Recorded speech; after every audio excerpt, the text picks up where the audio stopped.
welcome back our dear viewers within the framework of enhancing cooperation between Egypt and the African countries in various economic and commercial fields.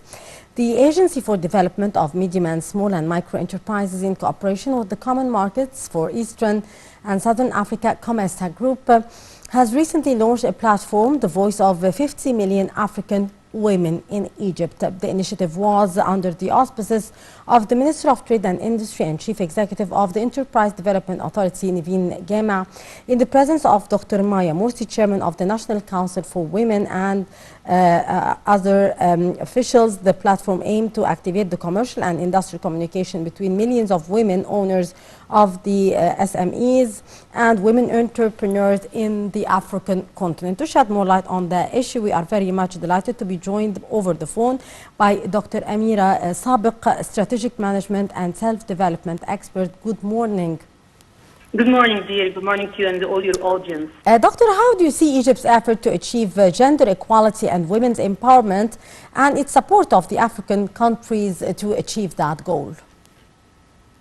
Okay, as we can all see and witness now, the culture, evolution, and history of women who were born, lived in, and are from the continent of Africa, they all reflect the evolution and history of the African continent as a whole. Now you can find even many studies at universities, at organizations that highly focus on the historic roles and status of women in specific countries and regions, such as Egypt, Ethiopia, Morocco, Nigeria, Lesotho, and even scholars have begun to focus on the evolution of women's status. It is obvious for all of us now that we can see or we can witness over the last century the social and economic roles played by African women have evolved dramatically. Yeah. After being long confined to home and field, as well as being overlooked by their manfolk and missionaries alike, African women now started to work, to think, to dream, and even to accept the idea of struggling for what they want. Yeah. African women started to migrate to the cities. They started to invent new jobs. They even activated what we call informal economy to become Africa's economic and social focal point. So as a result, despite the relative lack of education, women are now Africa's best hope for the future. Women now are one of the main pillars in the economy of Africa. By the way, we can speak. Everyone can speak now about the status of women in Africa, which is varied across nations and regions. If we can see in Rwanda, in Morocco, we can see them having political powers. Yes. Women now, they made a revolution, not against the country, but against their old ones. They started to self-develop themselves. They started to learn more. They started to seek empowerment and take it, and they started to seek knowledge, and they started to see how to become an effective person in the society, and they started to prove themselves, and this proof made them more motivated, more enthusiastic to have very critical roles in the country or in the continent as a whole. Yeah. Dr. Sabek, can you talk to us about the importance of the 50 million African Women Speak platform? About the? 50 million African Women Speak platform.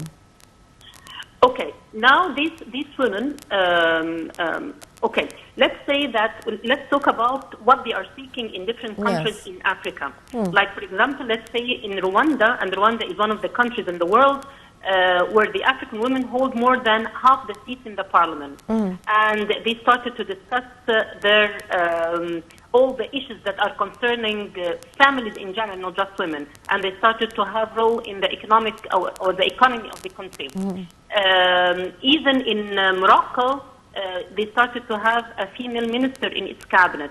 So they are filling a big platform of achievements, and they are reflecting all the issues and concerns of the society in their conferences, in their meetings, and we can witness significant efforts towards gender equality, and this have made the creation of the African Charter even on human and people's rights. Yeah. This encourages member states to end discrimination and violence against women in Africa and everywhere. We can see that seeking equality has been the infrastructure, and after that, they are starting to have lots of activities, lots of platforms, lots of organizations that they are not just focusing on the equality, they are also focusing on how to build jobs, to create jobs for the women, to leverage their economic and social standards.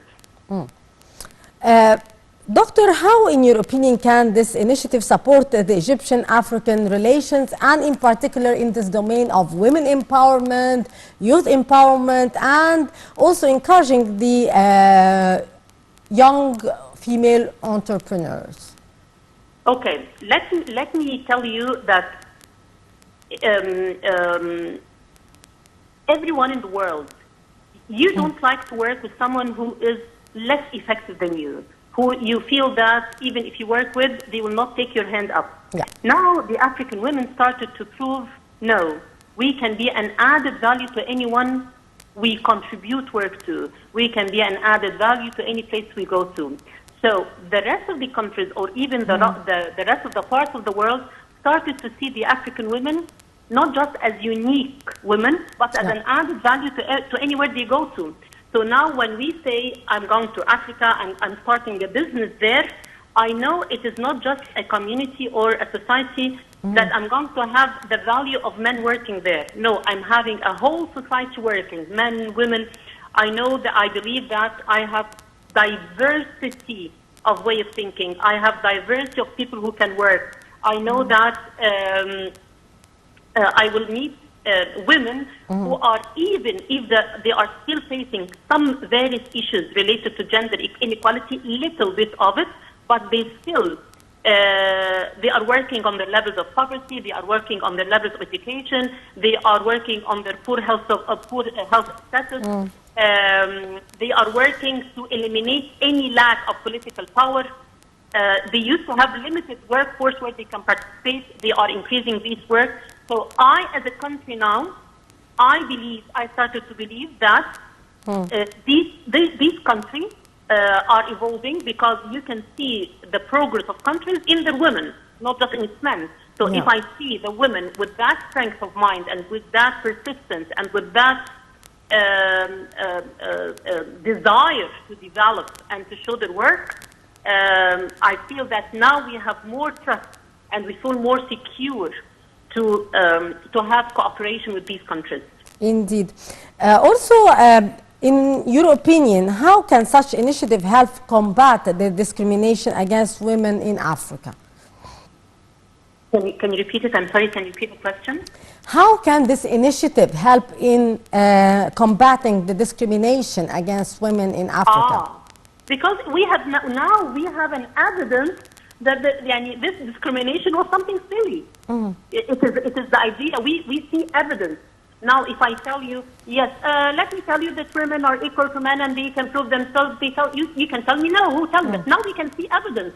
When I see female women running places in Morocco, and I can see figures in Africa that started to talk and to show in the media and to have achievements, what else do I need to combat this discrimination? What else do I need to prove to the world that these women are strong, they are talented, they are smart, they are persistent, they are tolerant? So what they are doing is the biggest evidence to combat, to eliminate this discrimination. They are gaining it, they are earning it. They are not asking for it anymore. The African women are not asking for equality. They are earning it. Yes. But what they are doing now. Yes. On a larger scale, how have the African nation recently enhanced women empowerment from your point of view, Dr. Sabek? How they are what? Sorry? How the African nation recently enhanced the women empowerment? And I cannot hear the question. I'm How sorry. the African continent did work on enhancing women empowerment from your point of view? Yes. Okay, how they worked on it. Yes. Okay, now I don't know if this is known for audience or not. Lots of missions and groups of African women, they started to go to new countries that encourage minorities. Yeah. African women for a while, or they are still actually, they are like minorities for many countries. For example, for the States, for the USA, now they are seeking minorities. So if you go to universities, if you go to workplaces, you will start to see lots of African ladies. These ladies who used to work in poor places, now they are running very strong places and critical ones. So even the country now, they are spreading the culture of empowerment. They are helping their ladies to go to foreign countries to get education, to learn technical jobs, to attend conferences, lots and lots and lots of conferences now, worldwide, by the way, are held to enhance and empower African ladies, which still proves that the whole country are witnessing and are enjoying the rise up of the African women, and they are proud of it. So in the States, in Europe, in the Middle East, now we are having lots of conferences talking about the empowerment and education and providing these women with the knowledge, skills they need. Indeed, Dr. Amira Sabek, a strategic management and self-development expert, thank you very much for your precious input and for being with us today in our show. And with that, our dear viewers, we come to the end of this edition of The Breakfast Show, coming to you live here from our studios on Massive International. You were in the company of myself, Mahisti Rabia. Till tomorrow with another crew, it's goodbye and wishing all of you a very good day. Many thanks for watching.